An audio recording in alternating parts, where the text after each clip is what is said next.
Kita ke informasi selanjutnya, pemirsa. Rencana pemerintah mengenai branchless banking atau bank tanpa kantor cabang mulai terrealisasi. 4 bank besar sudah masuk ke daerah dan pelosok tanah air untuk meningkatkan penetrasi produk layanan perbankan. Bank mana saja dan bagaimana target mereka? Untuk lebih lengkap, Hera Harin akan mengulas untuk Anda. Hera. Ya, Lia dan juga pemirsa, branchless banking memang menjadi salah satu rencana pemerintah, utamanya untuk 2 hal. Yang pertama adalah untuk penetrasi produk pelayanan perbankan yang bisa dicapai oleh masyarakat di pelosok-pelosok tanah air, dan siokianya juga bisa memberikan efisiensi bagi para pelaku industri perbankan. Lalu tampaknya akan mulai diimplementasikan. Kita mulai pembahasan kita pagi hari ini, pelopor bank tanpa kantor. Jadi branchless banking sendiri memang utamanya adalah bank tanpa kantor, namun kemudian disingkat oleh pemerintah menjadi laku pandai, yaitu layanan keuangan tanpa kantor dalam rangka keuangan inklusif oleh bank. Panjangnya singkatannya. Kita mulai saja dari bank pertama, yaitu Bank BRI ataupun Bank Rakyat Indonesia, yang akan mulai mengimplementasikannya pada Februari 2015. Bank BRI sendiri mengklaim sudah memiliki 27.713 agen, dan salah satu program untuk branchless banking atau bank tanpa kantor ini adalah BRILink. Jadi agen BRILink sendiri sudah lebih dari 24.000. Nantinya para agen ini melayani transaksi perbankan bagi masyarakat yang berlokasi jauh dari jangkauan kantor cabang Bank BRI. Lalu kita lihat pelayanan apa saja yang bisa diperoleh oleh masyarakat jika saat ini sudah mulai diimplementasikan. Bagi Anda yang saat ini berada di beberapa daerah ataupun jauh dari kantor cabang BRI, Anda bisa pertama melakukan transaksi uang elektronik T-Bank dengan menggunakan nomor HP sebagai rekening Anda.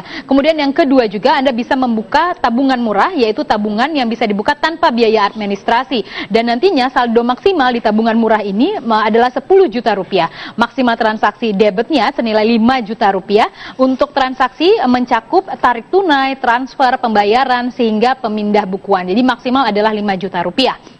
Lalu tidak hanya itu, Bank BRI sendiri memang bergerak di sektor kredit mikro. Maka juga ada fasilitas permohonan pinjaman mikro sebagai referral, dan nantinya Anda juga bisa menggunakan ini utamanya untuk para pengusaha kecil dan menengah yang ingin memanfaatkan kredit dari Bank BRI untuk menambah ataupun menjadi modal usaha mereka.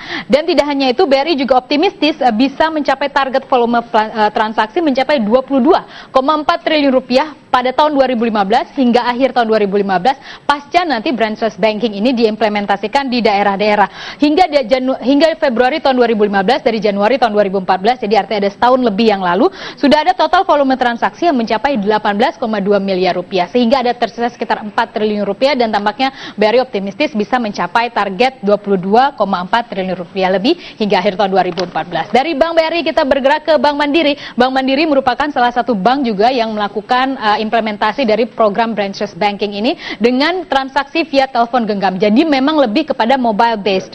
Jadi intinya adalah nantinya mereka akan memiliki agen untuk perpanjangan tangan Bank Mandiri. Hingga tahun 2018 mereka menargetkan bisa memiliki 50.000 agen.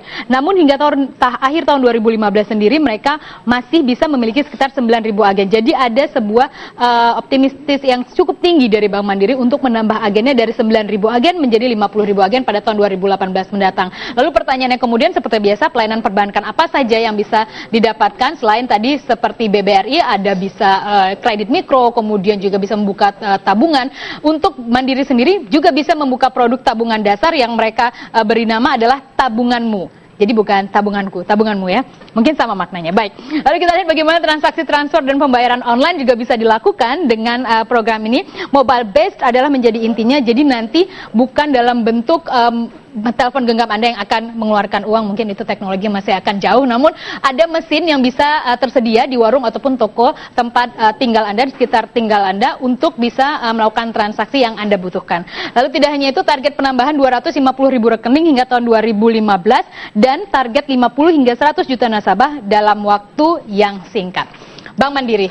Lalu kita ke bank lain adalah Bank BTPN. Nanti program dari Bank BTPN sendiri dinamakan BTPN Wow. Oke, 50.000 agen tahun 2016 akan ditargetkan bisa didapat. Sewow judulnya juga. Kita lihat bagaimana agen dan nasabah BTPN pemilik usaha. Jadi agennya adalah nasabah BTPN pemilik usaha. Jadi apabila Anda merupakan salah satu nasabah BTPN dan Anda memiliki usaha, warung ataupun usaha voucher, pulsa dan lainnya, Anda bisa juga mungkin mengajukan diri untuk menjadi agen dari BTPN Wow ini, untuk menjadi agen dari branchless banking versi BTPN. Dan nanti Anda bisa mendapatkan fee 4% per transaksi. Ini tampaknya bisa menjadi salah satu diversifikasi bisnis Anda mungkin, meskipun bisnis Anda belum terlalu besar. Dan tidak hanya itu, nanti fee maksimal agen laku pandai ataupun agen branch banking ini senilai Rp7.500 per transaksi. Dan tidak hanya itu, nantinya kinerja Anda juga akan diawasi oleh para agen staff representatif mereka yang mengawasi 50 agen per area.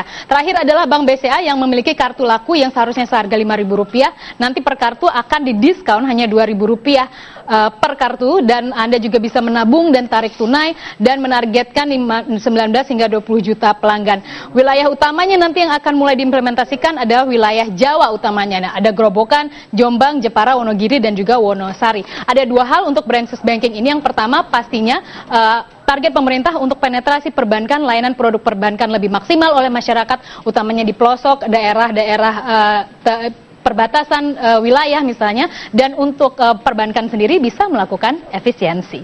Kembali ke Anda, Alia.